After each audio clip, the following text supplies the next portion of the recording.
19th century, I remember this person whose research it was, they used to have these postcards of black people being lynched, which were circulated at Christmas, and they used to have little children standing there, little white children standing there, smiling as they looked at a black person hanging from a tree who had been lynched.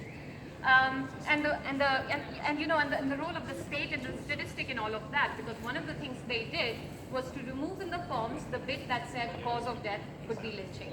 So just to make sure that those kinds of things become invisible. So when I was hearing Rahul speak about the invisibility, it's that kind of heightened visibility / invisibility that we get when we look at, say, Ralph Ellison's Invisible Man.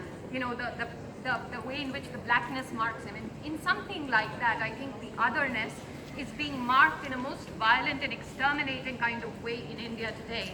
It's obviously not just happening in India, there's violence of all kinds happening everywhere.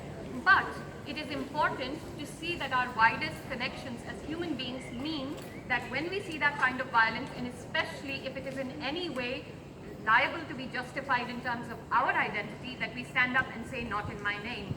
And so for that reason, although any protest, any dissent will always be inadequate and problematic, but it is very important to stand up and say that.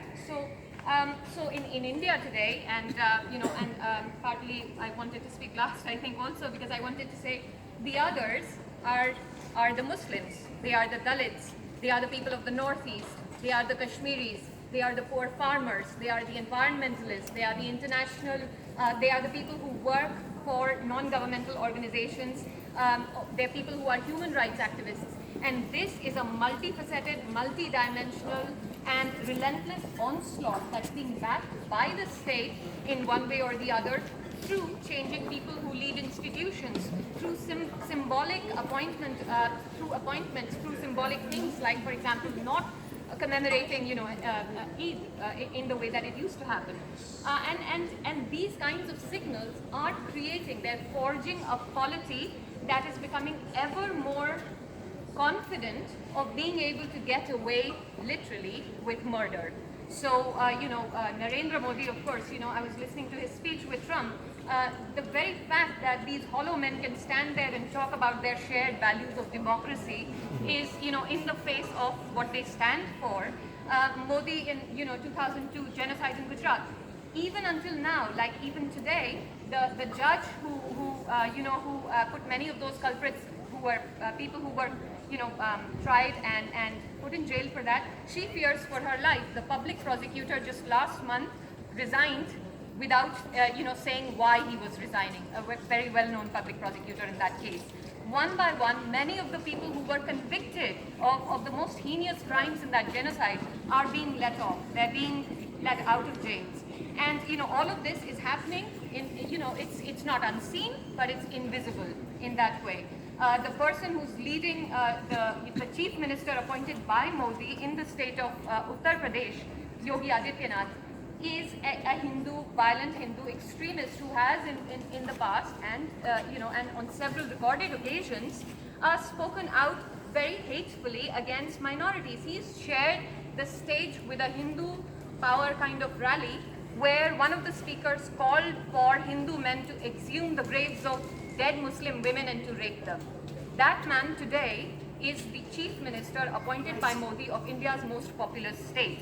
This is not somebody somewhere making it up. All of these are facts, and if we choose to go and look, as more and more of us should, not only people who have any kind of Indian origin or Indian diaspora, but everyone. Because remember, the Prime Minister here also wants us not to be citizens of nowhere, because citizens of everywhere are citizens of nowhere, which means they are citizens of now and here. And that means that these things are all connected. So when we have, the economic violence of the, we care about the World Trade Center towers as people should have, of the attacks on them. But there's the Grenfell Tower too. There's the Grenfell Tower where people were burnt. There's all those people who are burnt on trains, and all these kinds of injustices globally are linked, the economic and the political. Which is why Modi's Hindutva agenda is legitimized internationally because of all that development talk, because he's going to buy those planes from Trump, as they've just announced recently.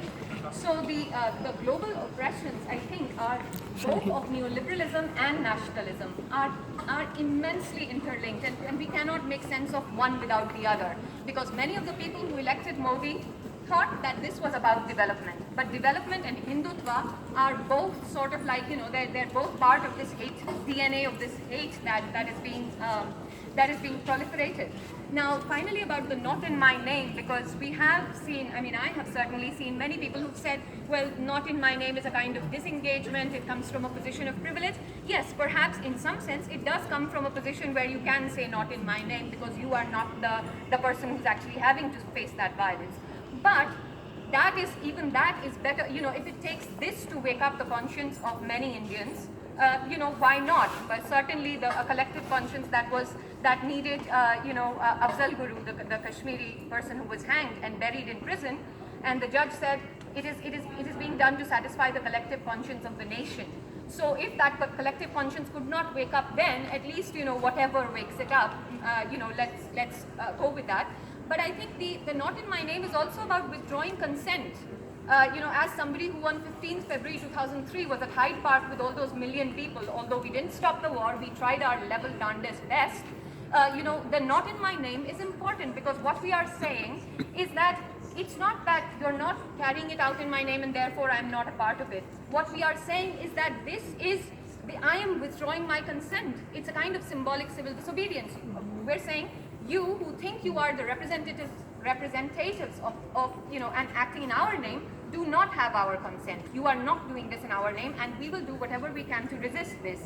And so I think that that there are, as all of the speakers have pointed out, all of this is the pace of it, of course, is accelerated.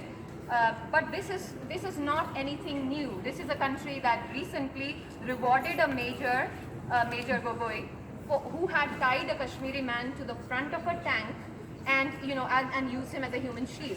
This is a country where women are gang raped and burnt and chopped to pieces, happened in UP, where all of this kind of violence continues. But what's different is that it's not just random violence where people are acting on the basis of their prejudices and hate. This is being systematically condoned, encouraged, and facilitated by the people who are in power. And those people are globally trading with this talk of democracy and market, let alone the fact that, after demonetization, even growth isn't happening. So it is really important that we build and grow these things. And also when we go to the Tavistock Square right now, we'll go to the statue of Gandhi, and we know that is, there's a whole aporia there about Gandhi as a figure himself. But I would like to say, as a resident of this area, there are two other things in that park. There's a monument to conscientious objectors, people who in war refused to fight. And there is a tree, a cherry tree, which every spring, is the most extravagant reminder of how, each of those petals could be a person. It's called the Hiroshima tree, and it was planted in memory of the victims of the Hiroshima bombing. So human beings are capable of the most atrocious, horrendous things, but also when they choose to, they are capable of standing up and saying and speaking from and acting from a place of conscience.